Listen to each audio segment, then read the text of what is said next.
Yo, what's up, guys? What is up here? I'm bringing another Tarkov video. Today, there was a TarkovTV Dev Talk number 9. They talked about a whole bunch of stuff, so in this video, we're just going to go over pretty much a quick rundown of everything that they talked about in this Dev Talk. All right, so there's a lot of stuff that they talked about. I'm just going to leave the cult 1911 over here. Essentially, what they talked about right off the bat is they talked about the whole Twitch Rivals event. And pretty much that there was a big communication issue and some of the challenges were a little bit easier than they hoped, as well as some of the other challenges, such as the 15 hot rods, were all left to RNG, and they want that to be approved upon. So Nikita kind of wants to see the full bingo board before it all goes out, so he kind of knows what they're getting into. He said that he saw the hot rod, 15 hot rods, thought, hey, this is going to be easy. It was actually one of the harder ones. Swagger was on the podcast as well. He said he thought it was fun, but they want more clarification on how, what exactly the rules are. So obviously this was the first one. It's definitely a little bit hard. Landmark said that he essentially wants there to be more team-focused tasks, rather than, oh, you go kill one thing, you go do this, you go do that, and kind of split up, as this is a team game for the most part. Deadly didn't really have a lot of things to say. He did say that he liked the bingo play style, made it so that people that are good at getting kills can, get those kills, making it so that people have game knowledge on where stuff is and how to, quickly locate things. Also had their play style implemented into the whole bingo card, which was really, really nice. The next thing they talked about was 12.5 and 12.6. Both of these patches are going to be mostly for optimization. So in 12.5, there is some content features. The biggest ones that I've seen so far that they've talked about, I haven't personally gone through the patch notes myself. The biggest ones that I did see, though, when I glanced, was the quick heal from Therapist. They also mentioned that quick heal from Therapist will also tell you what type of projectile did the damage. So if your arm was blown off after raid, it'll tell you it's 7.62, it's 9x19, 9x18. They'll tell you exactly what type of bullet caliber actually did that damage. They're also bringing in 12.5 the magnification sense. So essentially, if you have a 2 times magnification, there's one sensitivity setting, there's another for 1 time, so on and so forth. On May 1st, since there was a whole NVIDIA Shield thing, that will be shut down 100%, since 12.5 will be bringing the filters. The NVIDIA GeForce Experience will be shut down May 1st by NVIDIA. So there will be no more GeForce Experience. It will only be the in-game filters for Escape from Tarkov that they add in 12.5.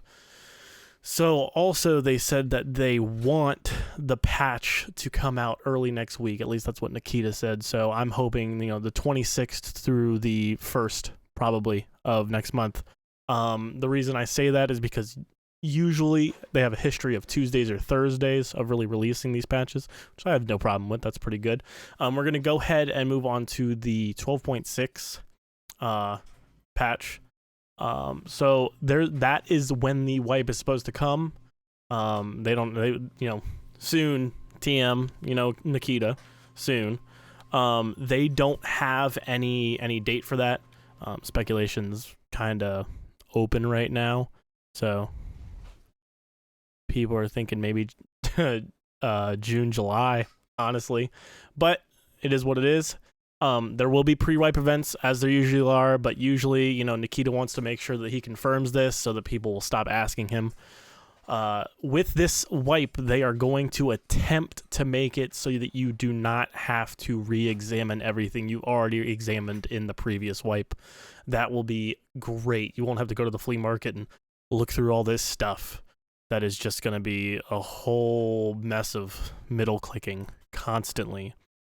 The next thing that they're going to add, hopefully in 12.6, is gonna be they're gonna be having some new clothes.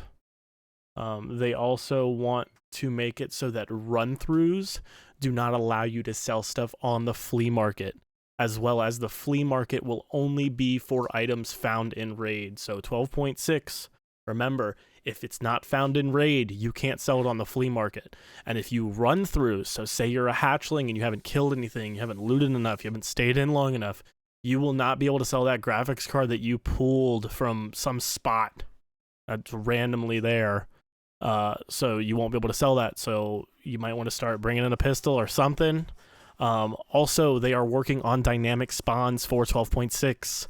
This is going to mean that those hatchlings that know exact spots of where they need to get everything are going to be baffled. It's just going to be random. Usually they are going to try and have a, how do you say? They're going to try and have some of the higher tier loot protected, I would assume. But if it's dynamic, you don't really know where that loot is going to spawn. And I am just doing this all in the order of the way that it was talked about. Steam Audio, they want to try and get part of it, hopefully, in 12.6. If they can't get it in 12.6, they're going to try and get it in 12.7. For the 12.6 weapons that will be added, we have the Colt 1911, the UMP45, the Vector, the Keltec, the USP45 is not for 12.6, but it will be for 12.7 and 12.8. So I'm going to go ahead and show you guys some of those right now, which are, this is the Keltec here. This is going to be the Keltec. Pretty nice weapon overall. You know, looks like it's probably going to shoot 5.56 or NATO rounds. With the USP, there's going to be 3 different variants, and that's going to be for which caliber it shoots as well. And then they also talked about the where is it? Let me find it. This is the USP45, so it will have a latching stock, which will be pretty sick. There's also a new sight here. They never mentioned what the actual sight was, but Nikita did say that this sight is going to be very, very cheap. It's going to be like one of the crappier sights, I guess quality wise, but he said that that'll be cheaper. There's the 1911 right here, as well as they did say, where is this? Oh, PPSH. We'll go ahead and expand this. PPSH. Pretty nice, pretty cool. I'm excited for this one. I think overall this will be a favorite. People have been asking for it. Here is the shots mechanic for the USP45. So that's the sound. Go ahead and expand it just a little bit.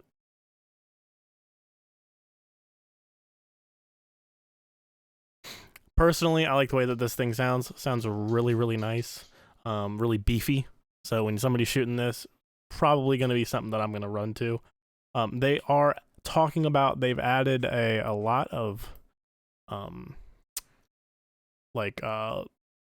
different mod system, so to speak.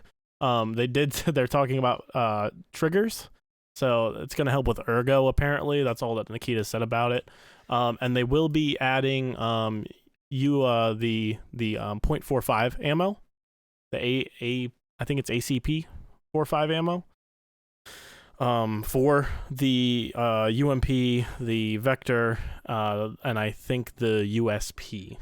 So they also are adding a new Russian thermal optic. See if I can find that for you here in all their tweets. Let me see if I can just go to media. Let me see. There it is. So this is the new thermal optic. This is like low tier Russian thermal optics. At least that's what they said. So this is going to be Russian thermal optics, which will be pretty cool. And they did say when they talked about thermals that they want to make sure before they do balancing that they want to have a wide variety of thermals in the game before they do that. I did write down here that they said that they wanted between 7 and 8 before they really started balancing these thermals. So looks like that we are getting more mods, which is pretty cool as well. We're also getting a new silencer, which is pretty nice. This is the SOCOM silencer. This is for the 5.56. Really nice silencer. They then went into talking about Streets of Tarkov. So this one right here, these are actually very low grade concepts that they have. You can see that there's a helicopter here. We don't really know what the helicopter's for.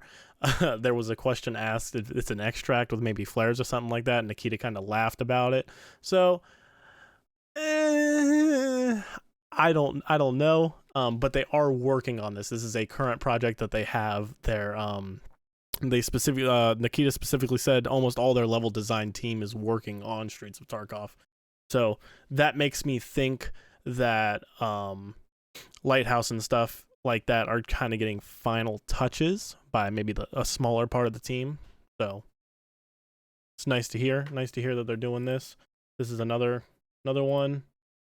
And this one as well. This kind of looks like a hospital to me, but you know, NA and Russian hospitals, I don't know if they have any similarities.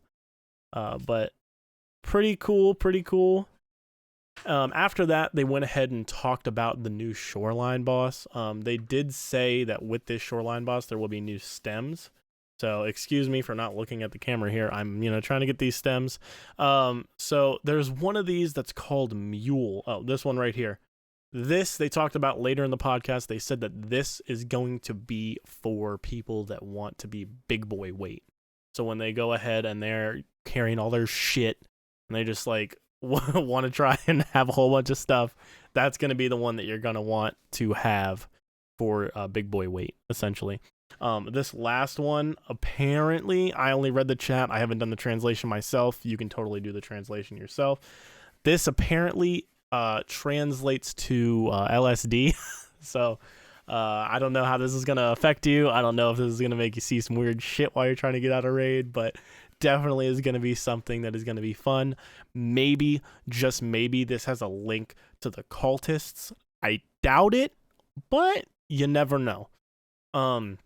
They talked about the behavior of this particular boss being a little different. He might heal friendly scavs, and he's also going to be the only one that does have these stems. At least that's what they said in the podcast itself. So pretty exciting.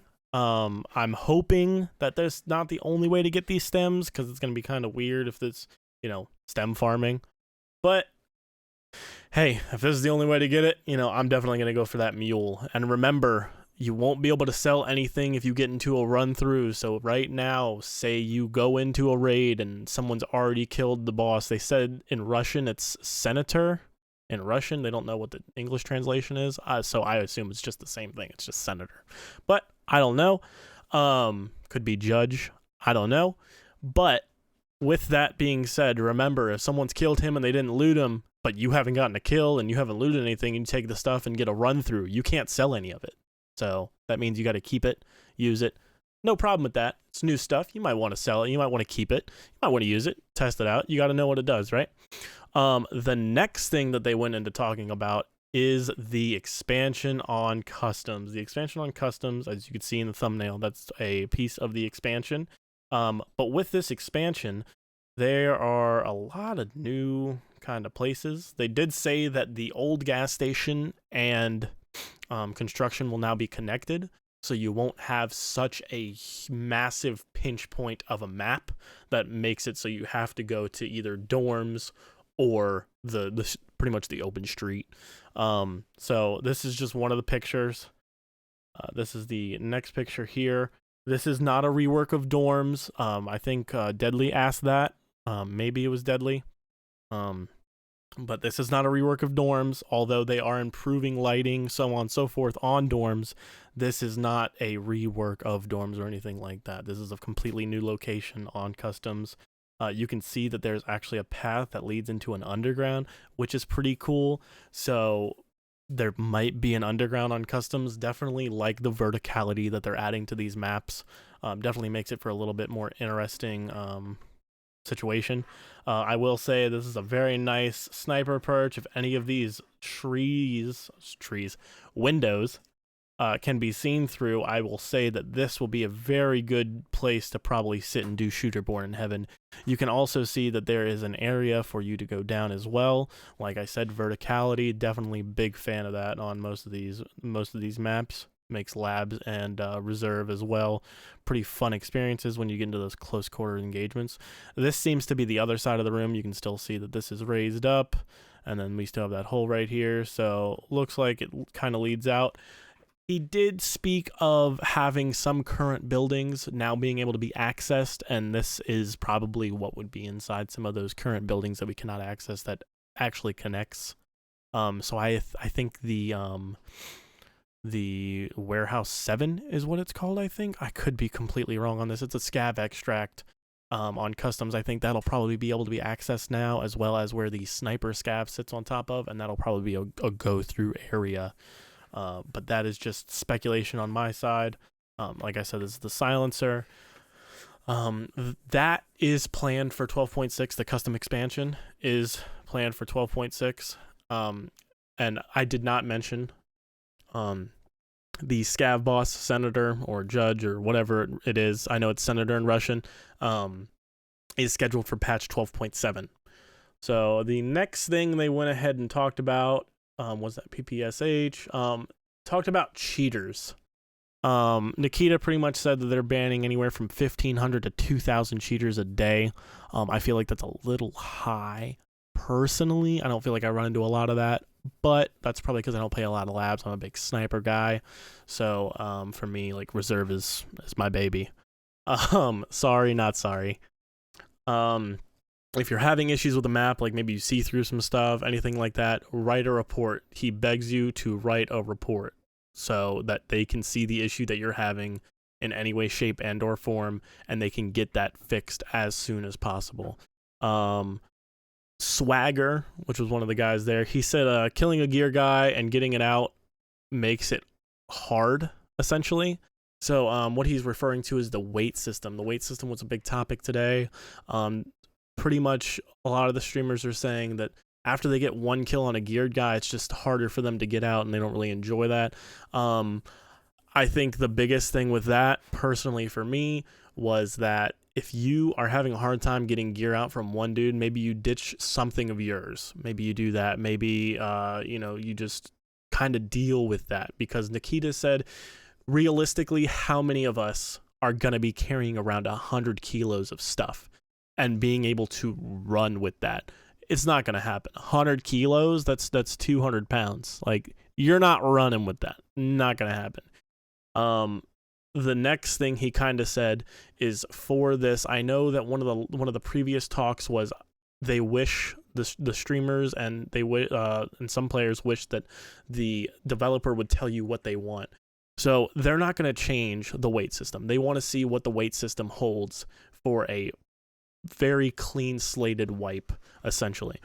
So what they essentially want is they want us to go whole next wipe, which would be 12.6, with this new weight system and really see how it plays into an early wipe scenario with people carrying stuff out. And Nikita said himself that he really wants us to just be prioritizing small things. They don't want to be taking out whole kits, so on and so forth, because it's not really feasible.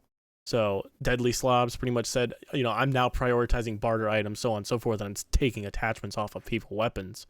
So that's kind of how he expected the game to originally be played when they thought about it. But now that this weight system has really brought that to fruition, he wants to see how it is for a new wipe itself. And then the last big thing that they talked about was more dog tag barters. So since you're going to be, probably next wipe not being able to really get a lot of stuff from the flea market, since it all needs to be found in raid, they want more dog tag barters. So they're trying every day to kind of, move that around and see how that's going to work. But they also did say that anytime you kill a player in raid, it will still not have that found in raid check mark. So you can't really exploit, you know, bringing in graphics cards and then getting killed by your buddy, so on and so forth. So they don't want that to happen. But that is pretty much it. They're working on the hatchet problem. That was another talking point that they talked about. It's always a thing. My only input to that hatchet issue, if you guys have made it this far into the video, I do thank you, is make it so those hatchet runners have to kill something. Just make it so they have to kill something. But along with that hatchet problem, all that the GPUs and stuff that they're shoving, if they get a run through, it doesn't count. They can't sell it on the flea market, so they can't make the money that they think they're gonna make. So make it so you have to kill something, and if you don't kill anything during that raid, that GPU that's in your secure container is forfeited along with any, I guess, heals maybe, but you couldn't make it so that your keys are forfeit, so on and so forth. But make it so you have to get a kill to keep whatever, regardless, whatever you grabbed in the raid, make it so you have to get a kill to be able to keep that in your secure container.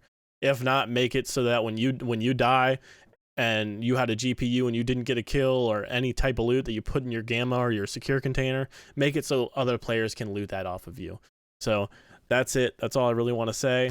I do want to thank you guys for watching. Hopefully this video has been a help to you, and this is just a quick rundown of what happened in TarkovTV Dev Talk number 9, and I'll see you guys on the next one.